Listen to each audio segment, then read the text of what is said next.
Game over, man. Game over. You're gonna need a bigger boat. Why so serious? Roll out. I am Iron Man. This is a tasty burger. Welcome to the In Session Film Podcast. Welcome to this podcast review for April 23rd, 2024, and I'm JD Duran. And I'm Brendan Cassidy. Thanks for joining us, everybody, for this conversation. I was really hoping that we'd be able to dress up for everybody in our brand new Sasquatch outfits that I ordered off of Amazon. Would we But they speak did not- in English, or No. or would we? Yeah. We're going to grunt our way through the review. Exactly. Hey, I mean, if we're as good of an actor, or if we're as good as any of the actors in this movie, we could probably get away with it. I know. They can at least convey emotion here. Exactly. Just grunt your way. Use your eyes. It's all about the eye work. That's Gestures, hands, yeah. Or The way you throw your feces says a lot.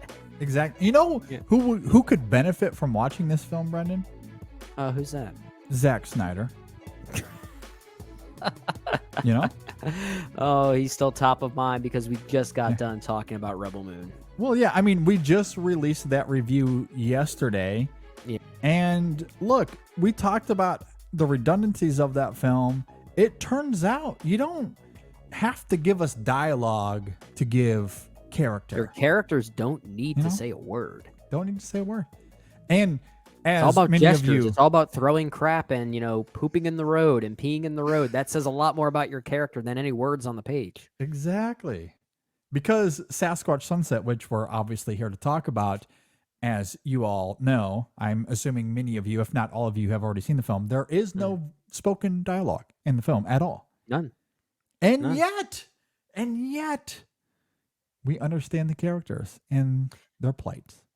You could definitely Just saying. tell there was some type of script to at least direct where these characters or these Sasquatch characters were going to go and what they were ultimately saying to each other. Yes. But that's not in the final product, which is what we get here, obviously.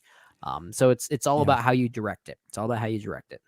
Yep. The Zellner brothers, who directed the film, have stated they had a 60-page script that, laid the groundwork for what we see here. And obviously that's not a terribly long script because, again, there's no spoken dialogue, but Nope. it gave the actors a sense of what's happening and what gestures to emulate with their characters. So you're right. There was very much a script for them to go off of.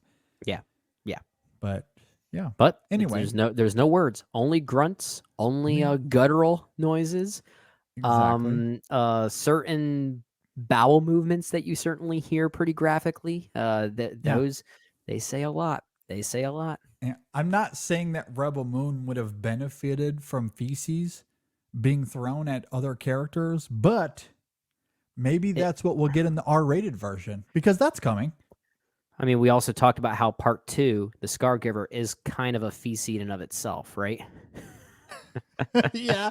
I mean, pretty much. Yeah. Pretty much. All right. Anyway, with that said, we can transition from Zack Snyder. I just thought about him as we began this conversation. Instead, we are here to talk about Nathan and David Zellner, who are a unique filmmaking duo. Their latest, Sasquatch Sunset, which stars soon-to-be Oscar winner Riley Keough for her performance here, as well as Jesse Eisenberg, Christoph Zajic-Denik, I hope I'm pronouncing that correctly. If not, please forgive me, and Nathan Zellner himself. Yeah. It's just those four throughout the film. If you're not familiar with Sasquatch Sunset, it is a year in the life of a unique family. It captures the daily life of the Sasquatch with a level of detail and rigor that is simply unforgettable. There's something very true about that. It sounds like a review, not a plot synopsis, but it's still true nonetheless. I know whoever wrote that saw the film and was like, I'm going to write my review in the synopsis. In plot form. Yeah, in plot form. So They're not wrong. What you see here, you will not forget. There's no doubt about that. All right, Brennan, what did you think about the Zellner's latest in Sasquatch Sunset? Yeah, you certainly won't forget it. I will say, when you say that cast list there, you have at least two very recognizable faces in the world of film, just in general, and that's Jesse Not Eisenberg in and this Riley film, Keough. though. Well, I was gonna say, I went into this at least knowing that Jesse Eisenberg and Riley Keough were in this movie. By Yeah, the halfway point, I still had no idea who they were. Still had no idea. yeah. It wasn't until the very end I was at least able to determine who one of them was. Actually, I take that back. It was the midpoint where I realized, okay, this one is clearly Riley Keough. And there's a reason for that, because she is kind of the unofficial star of this movie. Yeah. We'll talk a lot about her performance here, because I agree with you. It is very good. And this is a film that premiered at Sundance. It apparently received a lot of walkouts, Yep. Yes, it did. which good. I like when movies do that. Uh-huh. This might be a grower for me. To say a movie like this is one that needs to marinate with you a little bit is probably an understatement. Yeah. At this point now, between the three Zellner brothers films that I've seen, you have Sasquatch Sunset, obviously, and then you also have Kumiko the Treasure Hunter and Damsel. It's such a hard title to say. It's like a tongue Let's twister. just call it Bigfoot. Bigfoot the Sunset. movie. Okay. Sasquatch Sunset. This third film of theirs that I've seen, it is the lesser of the three that I've seen thus far. I Okay. will say, for a film this strange, I do kind of wish its messaging was a little less on the nose at times. We'll talk about the film thematically, and some of it I do think it is pretty obvious, but that's also weirdly the charm, and how they turn such a weird conceit into something that kind of mirrors the everyday. And Yeah. we'll talk about that for sure. And this movie is also a mere 88 minutes long. It is a very brief film. Sometimes its central conceit overstays its welcome just a little bit. There are a few pockets where I thought, okay, like maybe the joke is kind of repeating itself a little bit, but it's still very easy to come out positive in the end here, when this film just has this much ambition and a surprising dose of poignancy within all of the weirdness there. In fact, I think this actually works better as a domestic drama than it does an absurdist comedy, which kind of is the biggest praise I can give it, right? Like the fact that a movie like this feels way more like a successful domestic drama than anything else. Okay, that deserves a pat on the back. I won't throw my feces at you for that one. That's at least very, very respectable. And of course, we'll talk about Riley Keough and a performance that is one of the best of the year so far, and that's certainly a big reason as to why that poignancy ultimately works. So, Yeah. this one might grow on me. I do prefer Kumiko. I do prefer Damsel up until this point. But the fact that this functions so well as a domestic drama for me, even despite the weirdness here, is really what took me by most surprise, honestly. Okay, so the Zellner brothers somehow find a way in all of their movies of finding this middle ground between sincerity and daftness. Kumiko, on its face, is about a woman looking for the fictional cash in the movie Fargo, Yeah. which is obviously absurd, but that film is layered with an incredible emotional complexity. Or you think about Damsel, which features a lovesick Robert Pattinson who sings one of the greatest movie songs ever. I love it. My Honey Love Bun. it. Oh my God. Love it. So Oh, good. it's so good. It's initially quite humorous before it takes a grim turn that you may not see coming. And now here they are with Sasquatch Sunset, a film that might embody that duality most brazenly, because it is deeply weird and gross with feces and urine everywhere, but it's equally this unexpected commentary on consumption and humanity's interference with nature, something I, perhaps myopically, did not really anticipate. I knew it would be idiosyncratic based off its marketing. If you've seen the trailer or even just glanced at the poster, you know you're walking into a world of surreal outlandishness, especially because it's the Zellners. Yeah. However, I was still caught off guard by its poignant earnestness. I felt nearly every emotion here, and some of them I just did not anticipate at all, which, again, is on me. Knowing the Zellners, I should have seen that coming. And I love that while, yes, it is deeply weird, it's also this examination of life and death. At times, the film is somewhat grave, and we see these Sasquatch characters in peril.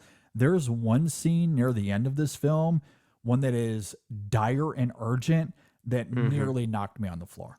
It Yeah, left me emotionally shaken, yeah. which is a little strange given that this is also a film where we get an extended sequence of them shitting and urinating all over a paved road. But that's what I loved about it and why it's honestly one of my favorite surprises of the year so far.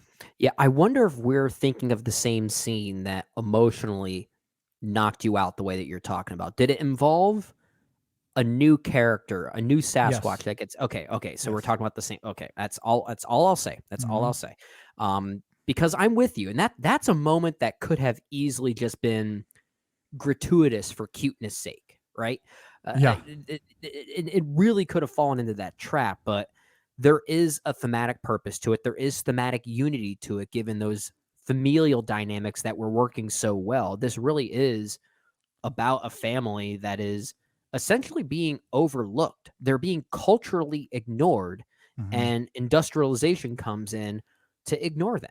Yep. So that's we'll talk about the final shot later, but that's why I think the final shot is such a scorcher here, and Yeah. ties into those ideas of a culture basically being forgotten about, that we completely disregard them. And I feel like that's ultimately what this family represents. And when some of them are no longer in the film, I'll simply say, there is a level of sadness to that the film is able to get away with. You mentioned Yeah. a moment where they're literally pissing and crapping on a paved road. It sounds gross and silly, but it's the context of them discovering something destroying their homeland, and Yeah. that's their reaction to it. Exactly. And Yeah. and it's that balance that I think the Zoner brothers are able to achieve here.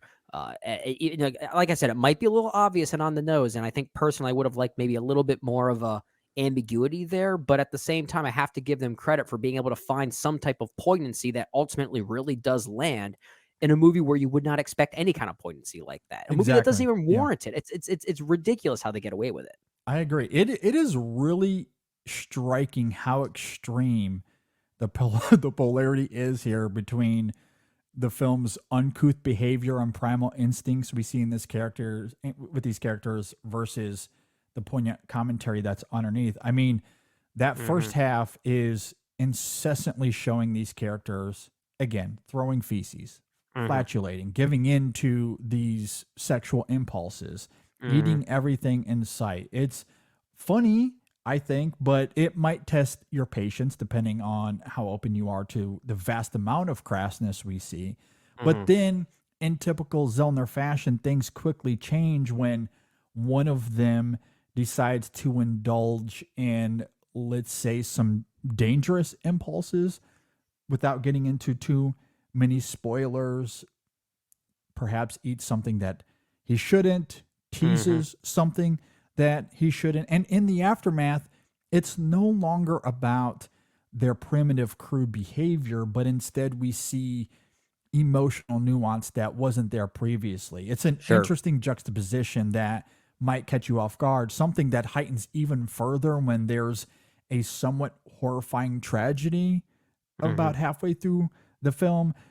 The Yeah. movie doesn't completely abandon its uncouthness. They No. are still Sasquatch after all. Yeah. However, in between the feces throwing and crotch scratching is this tragic examination of grief and loneliness, the looming threat of mankind and their environmental footprint on nature, and ultimately Hmm. the astounding irony of being exploited while being left helpless. It's Hmm. insane how the film invokes an extreme empathy while being devoted to its debauchery.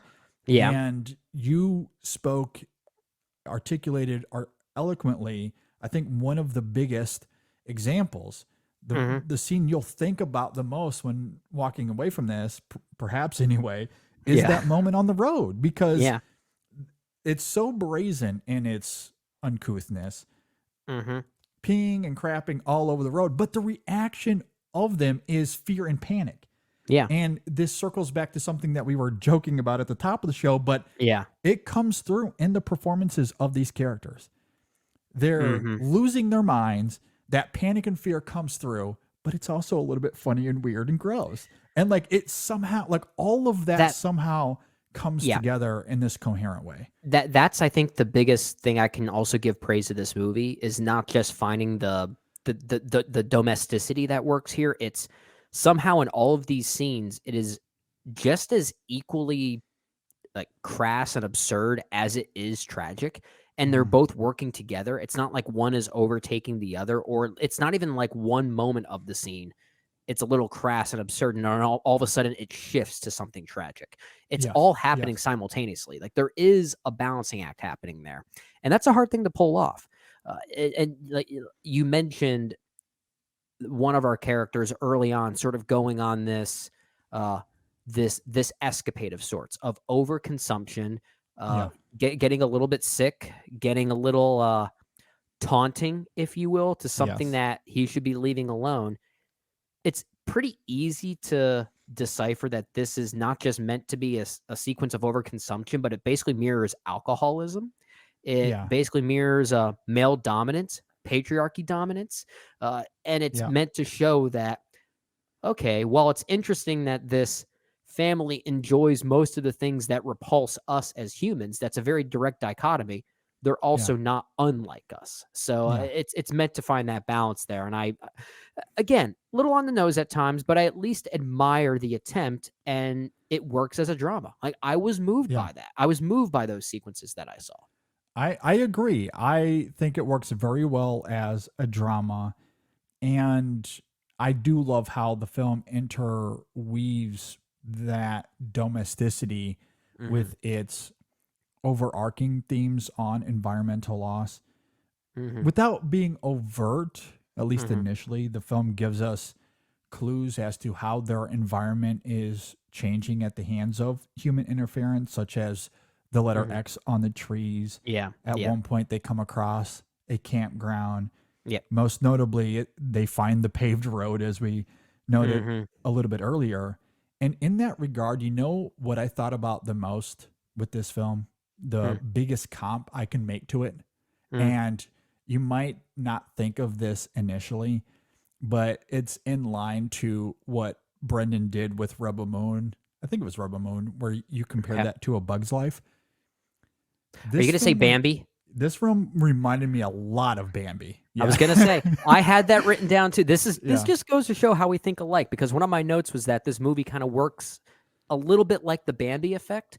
We Yep. see things with industrialization, but it's using it in a way to tell us humans are present, but we never We ever never see them. see one.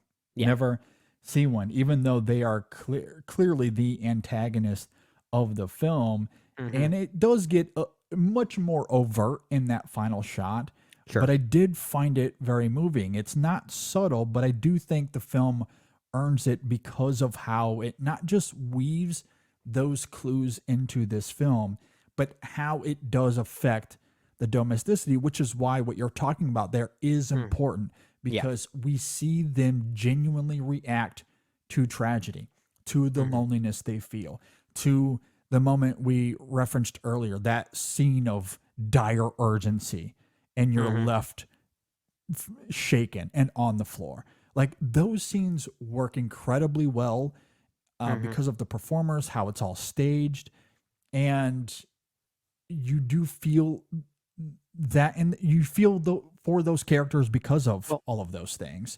And so when you sense their claustrophobia of sorts, their space is shrinking.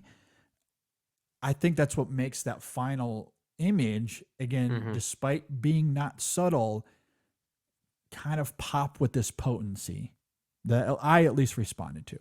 I did too. And I think one thing this movie does really well, it gets away with something that would normally be a criticism in any other movie, especially if these were humans and not, Bigfoot, not Sasquatch. Yeah. Because most of the tragedy that happens here, it's because one of these characters did something really stupid, right? It's more or less what happens, but the film indirectly is always acknowledging that their actions are a result of something in their environment changing. Yeah. Normally, if their environment hadn't changed, their behavior would still seem normal to them. Yeah. So when something changes, like when a certain tree has been cut down and is now floating in the river, this is going to lead to a new sense of curiosity in a certain character, we'll say, that they are not physically ready for the consequences of. So it's a disruption in their daily life that could seem like it's easy for us to criticize. Well, that was dumb. Why'd that character do that? That's such a dumb move. But no, it makes sense for these specific characters to act like that as a disruption in their environment. And I do think that is something the Zellner brothers handle very well. That's why, like, I'm not sure where this was filmed, but it almost Northern doesn't California. matter. Oh, okay. Well, that helps, I guess, clear that up because it does feel very isolated. So the sense of place here is almost like its own character. The forest here is basically a character here in many ways. It is. And it really treats it that way. I very much do agree. There is that sequence. We've somewhat alluded to it very briefly, I guess. But yeah, I think about that moment with the log. I'm not sure if that's one of the scenes you're referring to there. I think so. But it's interesting to me, again, how that could come off as contrived. But I do agree with you. It works because we're talking about an environmental hazard that is a direct result of human interference. Right. Something that the Sasquatch clearly hadn't seen before. It's in the performance. There is a curiosity. And also there's a little bit of distraction because the film had established, again, through its mannerisms, that he's trying to learn how to count. Like he's learning his own Sasquatch math, I guess. And he always stops at the same number. He he gets to 3 and then it's like, oh, I don't yeah. And so he's like trying to count the rings on this tree. Yeah. And we had seen that several times to that point. So it was consistent with that character. You couple it with the curiosity. This log is not supposed to be here. So the consequences that follow, I think, are natural with the rhythms of the film and the progression of it on a dramatic and thematic level.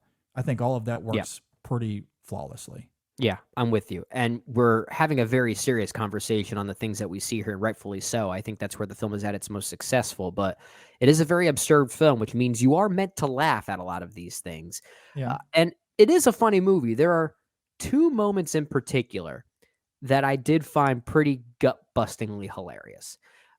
There's one involving a turtle, I'll simply say. Yeah, And it's not even what the turtle does that leads to this commotion. It's the way these Sasquatch react to it. I mean, they were treating it like a telephone. Yeah. It's like the way that they're trying to talk to it. It is such an absurd, almost meaningless sight gag. Yeah. And it is one of the funniest things I've seen all year. It's good. So that's just one moment. There are a few others we can talk about, but I at least wanted to highlight that one. Yeah, I very much enjoyed that one. And that's one of the few scenes in the film where I feel like it's slapstick comedy is really there just to provoke a laugh. And I very much did enjoy that. I'd say, I guess, some of the gags you get there pretty early on. Even the moment of sexual intercourse that we see early on, like there's a hard cut to it, which I think is funny because they're just sitting there like cleaning each other and they're eating leaves. And then there's a hard cut to, you know what I thought about in the moment, actually? I guess I could have laughed out loud because it was me and one other person in the theater, but I guess I was trying to show some respect. You're trying to be some respect, that person. But I was laughing out loud because what I was reminded of was Michael Bay. Like in my mind, oh my gosh. I was like, that Papa Sasquatch is humping the shit out of that Mama Sasquatch. Just like us. Oh man, now I want to see a Michael Bay version of this movie. Like that, all I could think about was Martin Lawrence and those stupid rats.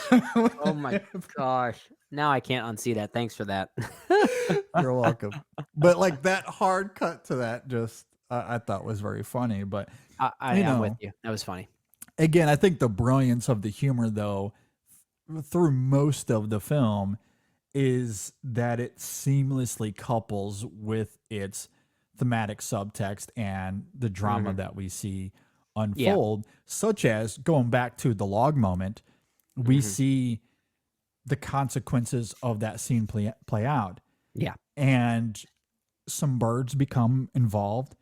And in order to get the birds away, they literally poop out some feces and they They throw throw them it at the at birds. yeah. Like that's how they get them Yeah. away. And Yeah. it's you see the gang, you see it unfold all on camera, and you can't help but chuckle at it, or at least you have to embrace the weirdness of it. I did find it admittedly a little funny. However, the context of that circumstance is anything but funny. Yeah. And those characters are not doing it to provoke a laugh. Certainly Yeah. not with each other. It No, comes from no. a place of earnestness. Like Yeah.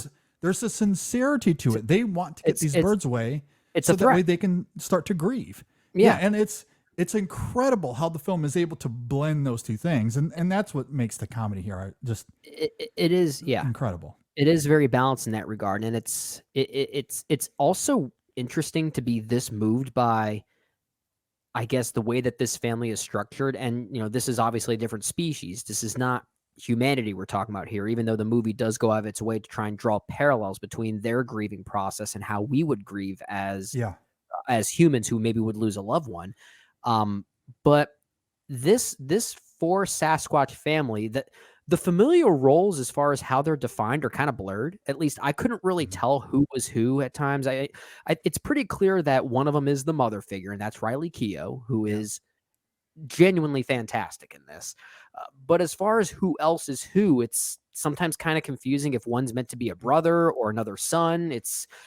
And I kind of like that it blurs the line because it shows them as just as different as they are similar to us. It finds things to key on that are different, and it's meant to challenge, I guess, the norm of what familial dynamics are, while still recognizing the similarities and parallels that they still share emotionally. So I like that difference there for sure. I agree. I do like how those roles are blurred, but there is still a little cogency to them. Yeah, yeah. For example, one of them, like, seemingly is arguably the alpha male of them. Yeah. And that comes through in a couple of scenes where there is perhaps new food, or they find these fruits on these bushes, but they're not exactly sure what they are. And he's the first to try them. Yeah. As if he's the leader, that's his role. And so that's what he takes up on. And then once he's like, okay, this is good to eat, then the rest of them indulge. So there is that role. Obviously, Riley Keough is the female of them. Right. And then there's one that is shorter, much shorter than the others, which might suggest that he's younger, perhaps an older child of Riley Keough's female. Yeah, that I think that's the one that's hardest to pin down as far as what the role is, if it's like a younger brother or if it was another son. But the great thing about this movie is it's not asking you to answer that question. The point is that it's making you realize it doesn't matter. It doesn't change the familial dynamic at all. Well, and here's another reason, or another thing to bring up in this, and this might be slight spoilers, so I just want to throw this out there, and we might get into some slight spoilers here for the rest of this conversation, but I wanted to bring this up since we're talking about the roles here, and Christoph Zajac Denik as the smaller of them. He, like, if he is, let's say, like an older son of the female Sasquatch, that to me would make sense, because the other two, played by Jesse Eisenberg and Nathan Zellner, do make sexual advances on Riley Keough's female character. The smaller one does not. Now, I think you could interpret that in two different ways. Maybe, Denik's Sasquatch is the son, an older son of the female character. That is, obviously, there's no way for us to know that. Or is the film trying to say something by having those two make those sexual advances. And again, since we're in some spoilers here, they're the two that are involved in said consequences. Are those things they're the related, two that are maybe? written out of the movie. Exactly. Yeah. Do you think the film is maybe doing something there? That's a great observation, and I'm not really sure. It's possible that maybe what the film is doing by writing those particular characters out is to focus on the importance of motherhood specifically, and that's in a way that's why Riley Keough kind of becomes the star and main character of the movie by the midpoint. She's the one that you clearly realize, okay, that's Riley Keough. As an audience member, you realize that. I mean, mostly that's also because you can tell she's the only female character of the four of them. The rest of them are male. So I think there might be something to say about motherhood specifically and why that dynamic that's left between the two of them is meant to mirror more of a kind of loving and tender dynamic. So that's not an unfair observation. I think that could be deliberate on the Zellner brothers' part. I just wonder. The film is obviously, at least broadly speaking, is doing something more in lines of like environmentalism and trying to evoke empathy with those are the species more that you don't- direct messages here. Those are the more direct messages. But I just wonder if there's something there, if it's more than just a coincidence that those two male characters who make these sexual advances that she is repulsed by, that she recoils from, they're the ones that suffer from these consequences. I just wonder if there is maybe something the Zellners are trying to do there that I'm still kind of wrestling with. Where like the if there's a child broader socio-political message happening there or something. That's a good point. There's probably more to dissect. Okay, maybe this movie isn't as on the nose as I thought. There's more going on here, I guess. Well, and you're talking about the motherly empathy that we get with Riley Keough's Sasquatch character, because there is the introduction of a new Sasquatch that we somewhat alluded to at the beginning of this, and that will evoke empathy with the character as well. But again, with Zajac Dennick's Sasquatch character as well, if he is indeed an older child of hers, you think about, there's two other scenes that come to mind for me. There's the embrace they have later on in the third act. Like they have a hugging embrace where they're consoling each other, grieving together. And then there's the trap sequence where she comes to understand that, oh my gosh, this trap This is a threat. dangerous. Yeah. It's a threat.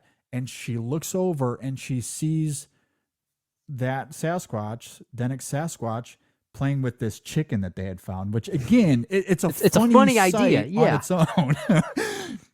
But she understands the stakes of it and immediately acts out of urgency and goes over there and make sure that he walks away before he hurts himself. And does that not feel a little motherly? It feels very motherly. Yeah. So, and it's and correct me if I'm wrong, doesn't that moment also happen after that third after. So that is certainly a turning point for both the movie and this character. The introduction of a new Sasquatch. And I mean, I know we're kind of in spoilers, but I feel like we're dancing around it. I feel like we can say it at this point. It's a birthing scene. It's a birthing scene. She has a baby. Yeah. Yes. And this moment I'm talking about with the trap that happens after she's had the child. So she has the which child. makes sense. That's looks over, sees reigniting him. those motherly instincts. Exactly. And again, that's also the only male adult Sasquatch character that does not sexually impose himself on her. Yeah. And that might be indicative of that familial relationship there. Yeah. I also mentioned earlier in this conversation, I'm getting a little in a side tangent here, but I mentioned that we both sort of talked about a particular moment involving this infant Sasquatch that is kind of emotionally devastating. And it could have seemed very cheap and very forced, very any word to describe a negative, cheap emotional tactic in a movie. It could have fallen into every one of those traps. It really does work for the reasons we talked about. But the real reason why it could have fallen into a trap is this thing was adorable. Like this know. thing was like Grogu level of adorable. It Yeah. really is. And Yeah. the Zellner brothers, they play with the gratuitous cuteness of this thing. Yeah. They're very aware of that, and it's almost like they're deliberately trying to trigger people like us who are very, responsive to that kind of mammal-like cuteness. And they play with it, which is very unfair, but I kind of applaud them for it. I kind of do. I agree, and I think it also works because this is not motion capture, right? And Right. I've championed motion capture, especially with the new Apes trilogy, which I think is really great. But Yeah. in this film, they're wearing full body suits, which the Zellners have talked about how it was form fitting. Yep. So it wasn't loose. Yep. It feels like real skin, real fur, even dingly bits. Yep. You get it all. You get it all. You get the whole thing. Absolutely. And so it's all in the makeup and costuming. It's all practical. You see it work very well with the actors because their eyes come through extremely well on camera. Yeah. And that works for the adult characters, but the baby, the infant, is also practical. So whatever puppetry was going on there to make that work, I agree with you. It does invoke, that sense of being a new parent, and it's very adorable and you love it. And then you get this moment that is extremely dire and doleful. There's that close up on the baby. I was going to say the focus on the eyes. Oh my gosh. It is unsettling. Yeah. Absolutely. And I nearly fell out of my seat. I'm like, oh my gosh. And I don't know what it is about infants and killing infants this year, but my God, there's been a lot of it. Let's slow down a little bit. I'm a new father. I can only take so much of this. Okay. This should have come with a trigger warning for you in particular. This movie might affect new parents. Exactly. But it's there is a gratuitous cuteness to this thing. Like it kind of looks like Baby Yoda a little bit, like at least in the eyes and like the facial tics. But all puppetry. It's all practical, and it is better than anything we see visually in some blockbuster these days. That's suffocated by CGI soup. We're going back to CGI soup once again. We're gonna keep coming back to it, but this is proof you don't need it. This is proof that you don't need it. Exactly. And I love the moment. I think it works dramatically because of what this film is about in terms of isolation and grief. This film is all about life and death. And I think that scene is such a big part of that evolution throughout the film. And given that their environment is enclosing on them, that having a scene like that just enhances that sense of closing in. Yeah. On those characters. So I think it very much works. And I agree with you. It avoids the trap. It could have fallen into a different trap. But the film, I think, earns it by the way it builds to that scene. It's really great. And I just want to quickly talk about Riley Keough and her performance here because it's great. We mentioned it earlier. Good. It genuinely is one of the best performances of the year. She's fully committed to it. She's equally crude and vulgar, but when the tone shifts, there's an emotional complexity to her that is utterly sublime, especially once we get to the fall when she gives birth to the infant and we see the urgency and fear in the character that gives her even more texture. We, of course, noted the scene where the baby is in some dire urgency. Love that. And you really see how lonely the character is throughout a lot of the film, but especially in that moment. She's the only female in this group. We've talked about how she was sexually targeted a few times. She has no one to relate with as far as Sasquatch femininity goes, which is what makes the crotch scratching, for as funny as it is on its face, it also invokes her sense of isolation and trying to figure this out on her own. And Keough does such a remarkable job of giving incredible lucidity to all of that. And in the end, there's a deep poignancy to this film because of her performance. There is, and the film does a great job setting up the loneliness of this entire family. They often they bang sticks and trees in a certain Yeah. way, in a certain pattern that's basically meant to be a form of communication, I think, to try and signal other Sasquatch, other members of their kind, and they get no response. So the movie seems to imply that they might be among the very few left, like they're this Yes. endangered species of Yeah, I think sorts. that's exactly what it's going for. Yeah. So by setting it up that way, it only amplifies that loneliness from Riley Keough even more. So as a great actor, she's got something to build off of, and she does a great job channeling that even further based on that really great setup. I agree, which is, going back to that polarity in the film, it's the Zellner's silliest film to date, but it's arguably their most heartbreaking as well. I love how all of It's that fair. Yeah. that works here. And I've really liked their previous films as well. Like I loved Kumiko, really liked Damn Salt Lot as well. But yeah, there's something about that polarity here, which just should not work. And clearly it hasn't for a lot of people. Yeah. But it very much did for me. Like I absolutely love that duality here. It's really great. And I already liked the film. To something you said in your opening thoughts, I think this is going to grow on me the more I think about it as well, especially given this conversation. Well, I was just going to say it's growing on me now, just given this conversation. In the middle of what you were just saying there, I went on Letterboxd and raised my rating up a half star. Like, I am liking it more in the process. I had it at a 3 out of 5, and even though I'm raising it a half star, I still might stand by it being my least favorite of the 3 Zellner brothers films I've seen. But that's because I was just so enveloped by both Kumiko and Damsel in different ways, obviously, but I still think I would go back to those films more often. I think there was just something for me personally in those.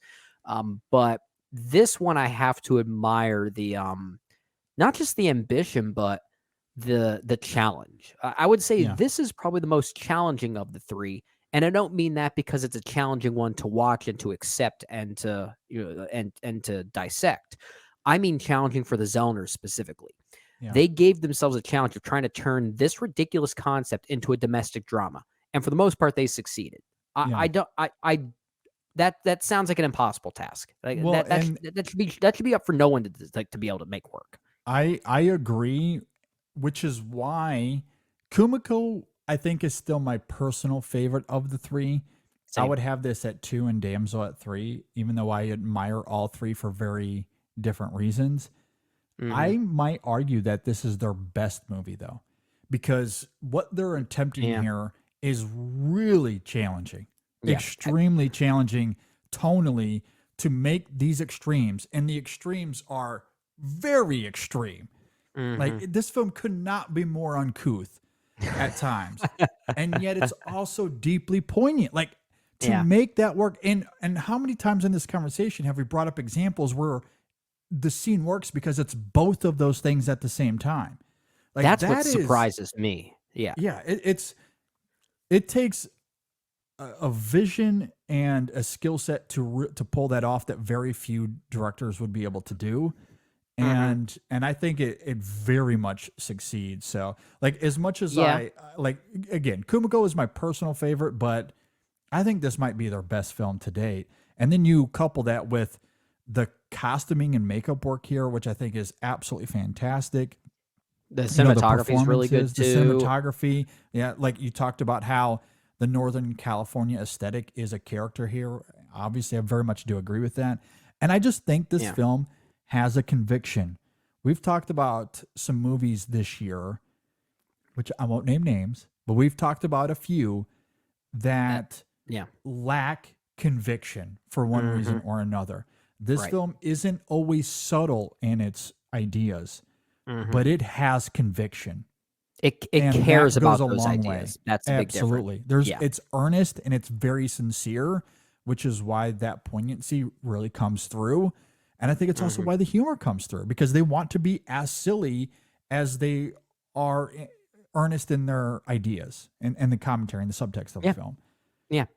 And that goes a long way. Sometimes that's all that matters for me. Absolutely.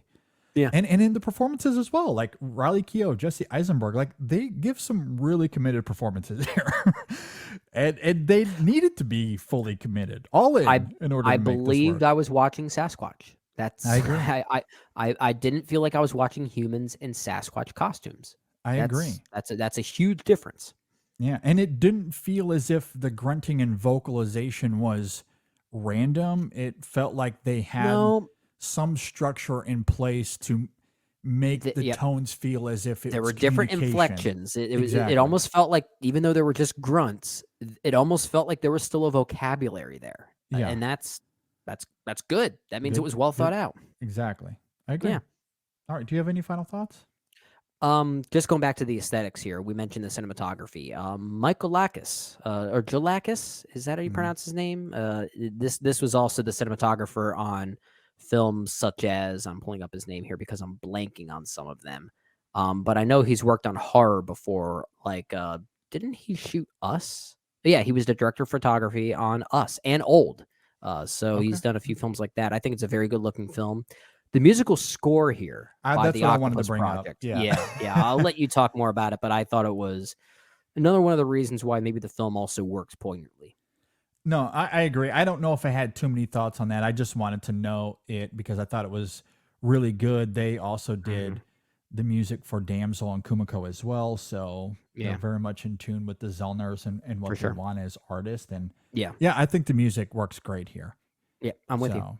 Good Yeah, stuff. I really like that a lot. So, you know, it's hard to recommend this movie. It really That's what I was is just gonna say. hard to recommend I like this. it, but it gets back to my point that I've said a few times in past episodes. Just because we like it doesn't necessarily mean we recommend it.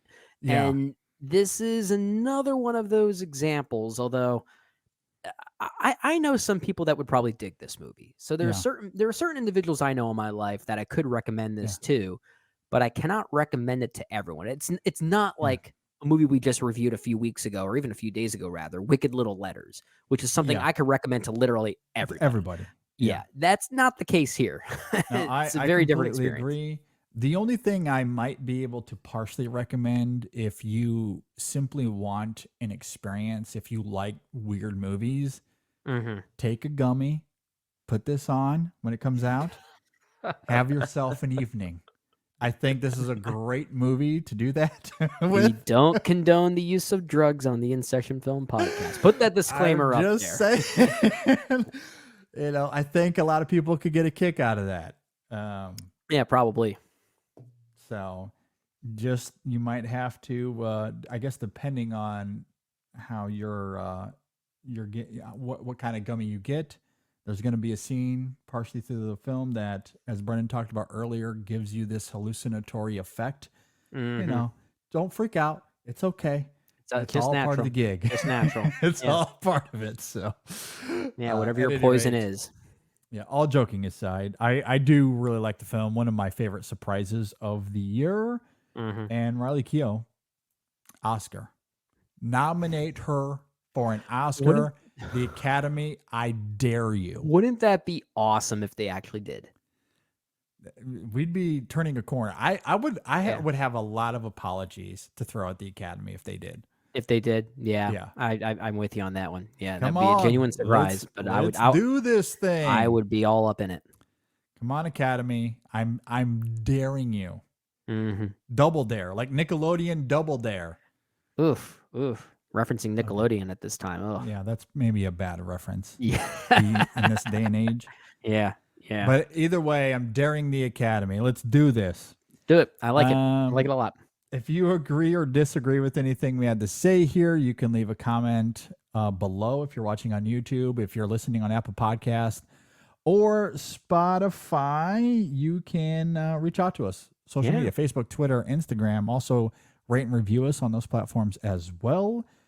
You can always email us in sessionfilm@gmail.com. Brendan, any final thoughts before we get out of here? I don't think so. I'm just distracted by feces and piss. Yeah. There's a lot of it.